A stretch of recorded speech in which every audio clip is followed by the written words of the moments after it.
So today's video I'm going to show you how to mod any Wii and then set it up with the popular WiiFlow app, which has as many emulators as you can think, along with a front end called the Rhapsodii Shima theme, which allows you to boot all these emulators right from the main screen with cover art that flows pretty nice and seamlessly, as you can see here.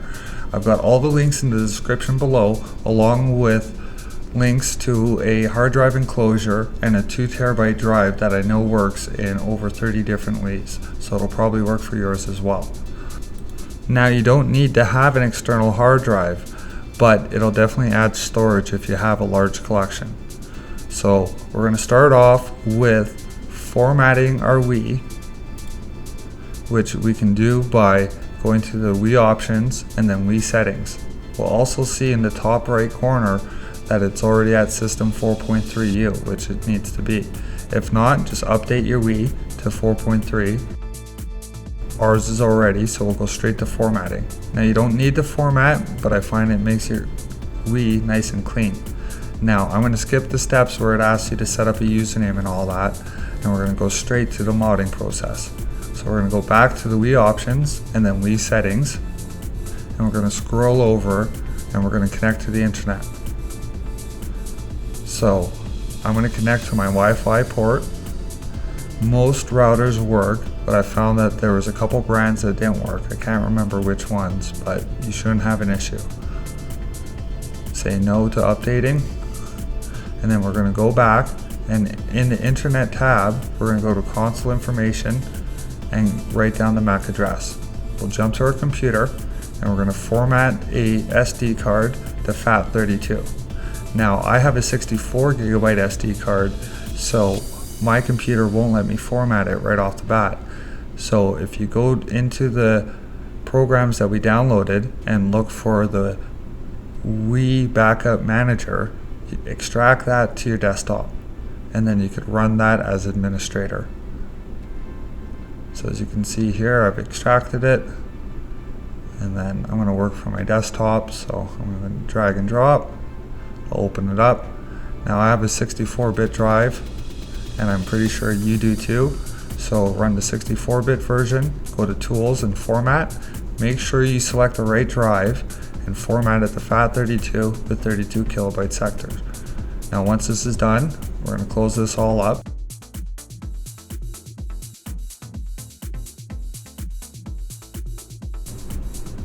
And then we're going to extract all the files that we need for the modding process. So we're going to start off with the SOM-YAWMM zip file, and we're going to extract it. Then we're going to go to the hackmii installer. We're going to extract that. Then we're going to go to the D2X Cios installer, and we're going to extract that. Then we're going to go to the revision. Beta 52 is the one I recommend using for WiiFlow, and we're going to extract that directly into the C2 iOS installer. So select all and drag and drop. Then we're going to extract the WAD manager. I use the Some-YAWMM manager. And then finally, we're going to extract the WiiFlow channel, which is a WAD file. Now we're going to open up a command prompt by typing CMD in the search bar. Then we're going to go into the SOM-YAWMM folder and drag and drop the Wilbrand exe into the command prompt and press enter. You'll get the correct syntax that you need to type in your MAC address and then the date. The date has got to be in the same format that I have here. Then you're going to do the system version 4.3 and then the location of your SD card. Now you can see, if you can see private written in your SD card, everything is good. Then we'll go to the hackmii installer and we copy everything to your SD card. Then we're going to drag and drop the WAD file to your SD card. Then we want to create a folder called apps. This is not just to organize, it has to be called apps, APPS. And we're going to drag and drop the two programs, the D2X iOS installer and the WAD manager, right into the apps folder. Now we can jump to the Wii and we'll plug in the SD card. Then we'll go into the message board and you got to scroll left and then right and then click on the mail bomb. Then the hackmii installer will pop up. It'll take a couple seconds for the one to appear. Press 1 and then we're going to go with installing bootme first. Install bootme. Once that's complete, we're going to go and install the homebrew channel. And there we go. We're going to exit the installer after the homebrew channel is installed. And now we're going to go right to the D2X CIOS installer. And we're going to select beta 52, base 56, slot 249.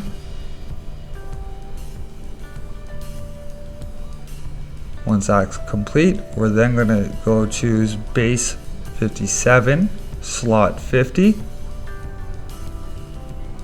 And there we go. Now we're going to launch the WAD manager and we're going to select SD card and select the very bottom, which is our WAD file.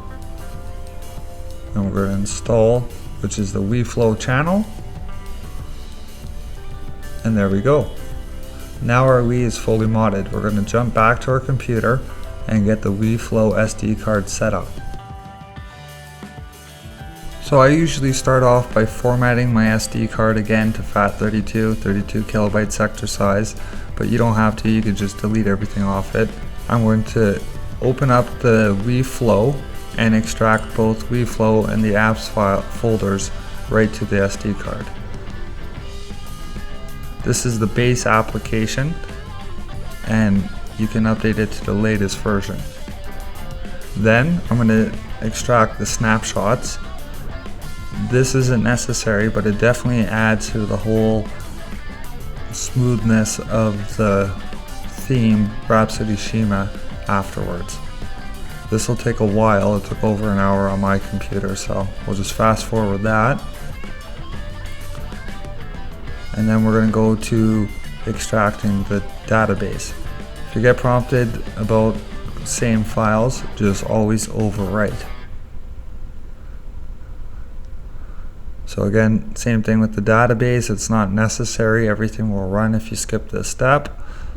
You won't miss it, but it just adds to the whole experience. We'll do the same thing with the cart disk.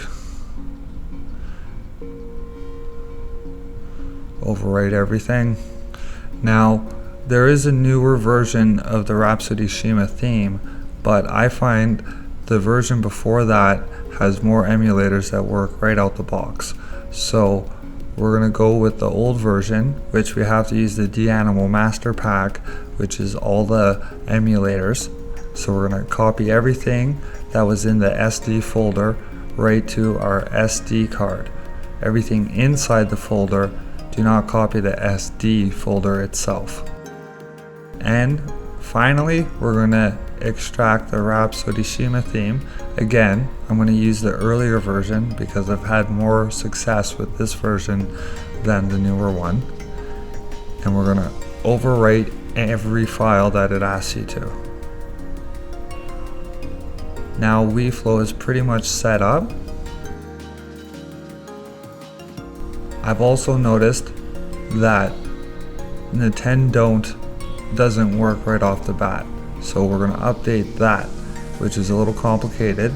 So extract the Nintendont folder, and then you'll also see a folder called loader. Open that and copy over the loader dole. Rename loader to boot, and then drag and drop that folder into the Nintendont, and then you want to drag that into the apps folder on your SD card. This will update the Nintendont that's already on there. Overwrite everything, and now you shouldn't have any problems booting up a GameCube game. Now I've also included a patch to this version of WiiFlow and the Rhapsodii Shima theme. So the patch only changes the plugins so that it all points to a ROMs folder on your SD card or your USB stick, and it'll also do the same thing for the box art, which just makes things a lot easier. So go into the JustinCasePlugins and copy everything in there to your SD card, and then overwrite everything again. Now we're going to get all our ROMs set up. So I'm just going to go over one, but what you do is you copy over all your ROMs. So Game Boy, for instance, go into the ROMs folder on your SD card and then look for the console that you're looking for. So you'll see we're looking for Game Boy.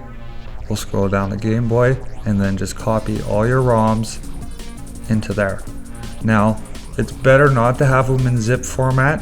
Most consoles you won't have an issue. If you do, extract them and then put them into your SD card.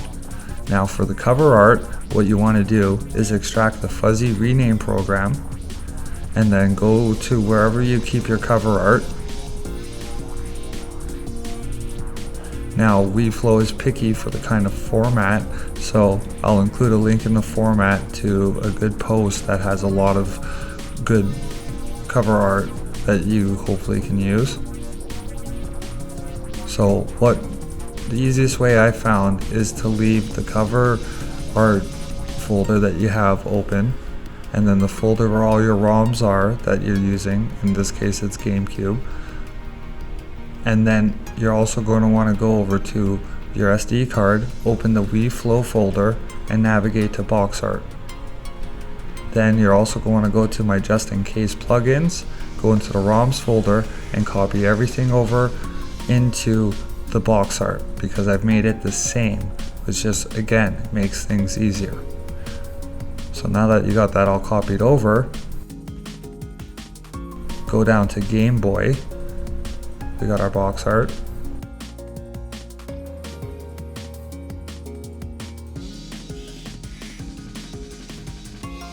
We're going to copy the address. Make sure that you got the little box check for add file extension.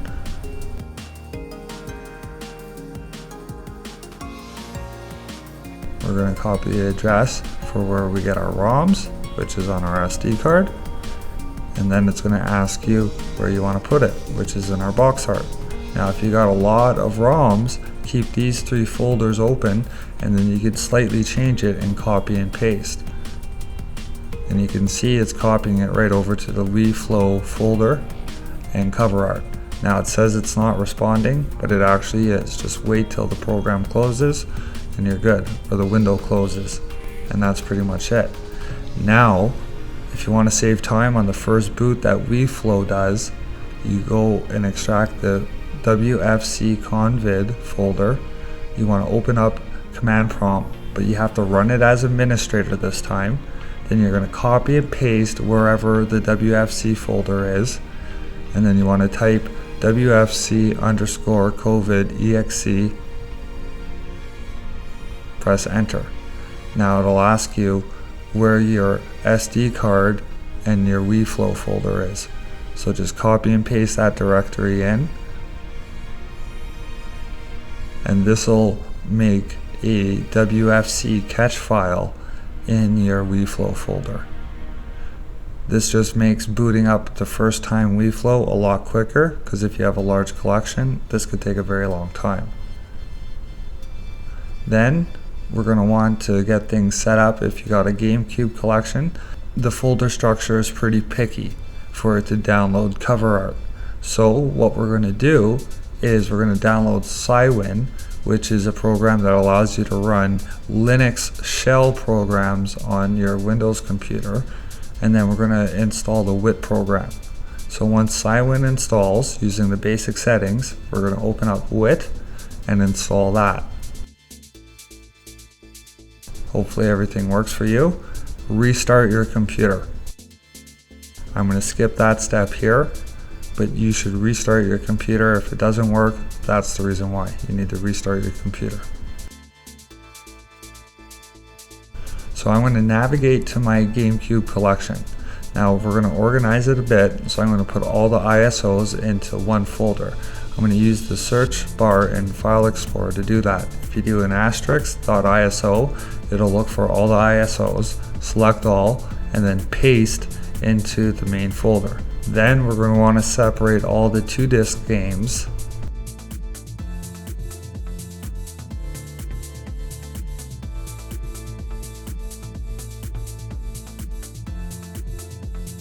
Parentheses disk2.iso. Make sure you're not selecting any disk 1s. Cut and then paste into another folder called disk 2. This just makes renaming the files a lot easier. Now we're going to open up the Cygwin terminal. We're going to navigate to the drive that we're just to. We're going to navigate to where we have our GameCubes by typing CD and then that location. And then we're going to do with list to see if it sees the GameCube games. If it does, then type this following command, which I have a link in the description below, which just renames each game to the title and then its game ID in brackets, and then in that folder it'll rename the ISO to game, which is what Nintendont looks for. Then for disk 2, we're going to do the same thing. Now this will be the exact, or this will take a very long time if you got a large collection. It took me about 6 or 7 hours. So I'm going to cut ahead of all this. So again, we're going to navigate to disk 2's folder location. Make sure that you see all your ISOs, and then copy this following command, which I got the link or in the description below, and this just renames the ISO to disk 2 and puts it in the folder which has its game name and ID.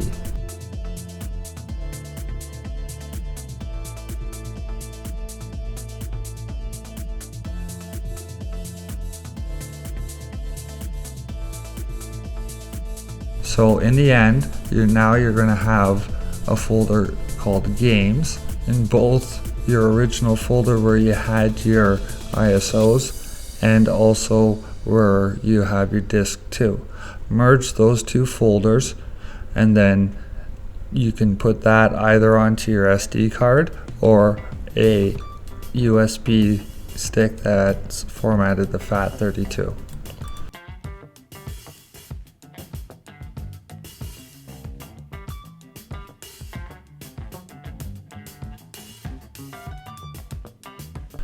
For Wii games, you want to have them all on a folder called WBFS.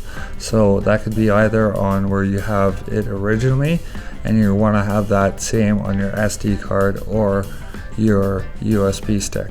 So we're going to go to the Wii Backup Manager, and then you want to go to your first drive, which is where you have all your Wii games, which should be in a folder called WBFS, or else it won't see them. Then you want to go to drive 2,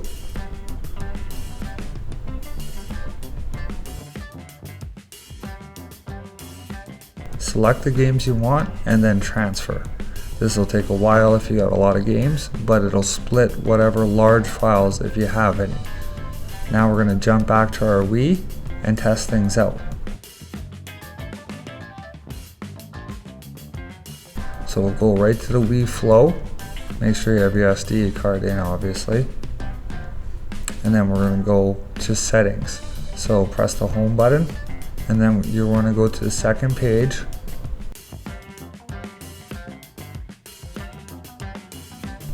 And you want to set the Rhapsodii Shima to the theme. Then you want to go to page 12. We'll exit out of settings and then back in. This will take a couple seconds to reload the theme. Go back to settings, go to the second page, or to the 12th page. Source flow menu, and turn it on, and do small box. go back and reload everything, and that'll give you this nice pinwheel effect. So these are all the consoles that you have. So we're going to check out the Wii, which we can see all the ones we have. I have over 700 on this one. If you want to download game covers, just go to the settings and download them all. This might take a while if you have a large collection. We're going to go to GameCube.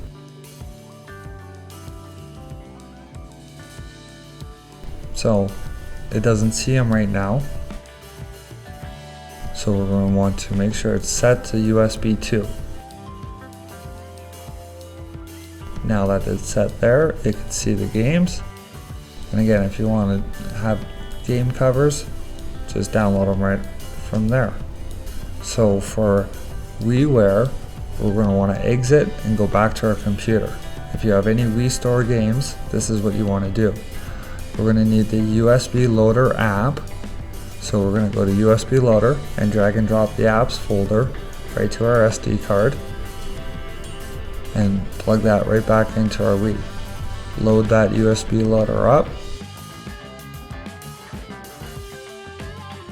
This is a good app too to use to launch Wii and GameCube games, but it doesn't launch emulator games. So we're going to go to its settings, we're going to go down to features, we're going to scroll down to dump emunet. Dump everything. This will take about 3 or 4 minutes. Now I should have said when we're transferring over the USB loader to get all your WAD files or your Wii Store games, which are WADs, and put them into a folder and onto your SD card. Once it's complete, open up the WAD manager, which is right underneath the dumper, and navigate to the WADs folder, whether it's on your SD card or USB. This will install everything in there. As soon as this is complete, we'll jump right back to the WiiFlow app by exiting USBloader, and then do a final setup, which will go into our settings, and we'll go to NAM emulation settings and make sure that we're set to full and 01. Finally, if you want to do an auto boot, which is a bonus, we're going to go back to our computer and we'll go to the preloader and we're going to copy over the apps file just like we have before right to our SD card. Then we're going to want to go to the forwarder doll and copy that right over to our SD card as well too.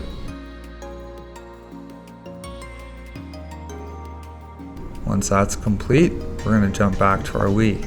Now this step is completely optional, but it'll make it so that your Wii will automatically turn on into WiiFlow. So we'll go to the homebrew channel and we're going to look for the prriloader app. There we go. We're going to load that and just follow the screen. It'll take a couple seconds to initialize, and then press +A. This will install it, and then to access prriloader, you turn off your Wii, and then when you turn it on, hold the reset button until you see the prriloader screen. Go down to load install file and look for the forwarder or the doll file that we just copied over.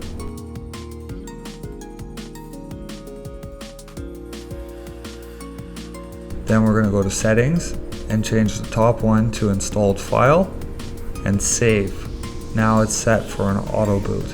You don't need to do this step if you don't want to, but it just adds a nice touch to your Wii. So we'll give it a quick review. Some tips: don't get a hard drive that's bigger than 2 terabytes. I've heard 3 terabyte drives do work, but I've never tested it, so I wouldn't know. If you have any issues with cover art, most likely your cover art isn't renamed correctly, or your plugins aren't in, the settings aren't looking in the right folder. But if you have any issues, leave a comment on the below. I'll try to respond, and like and subscribe.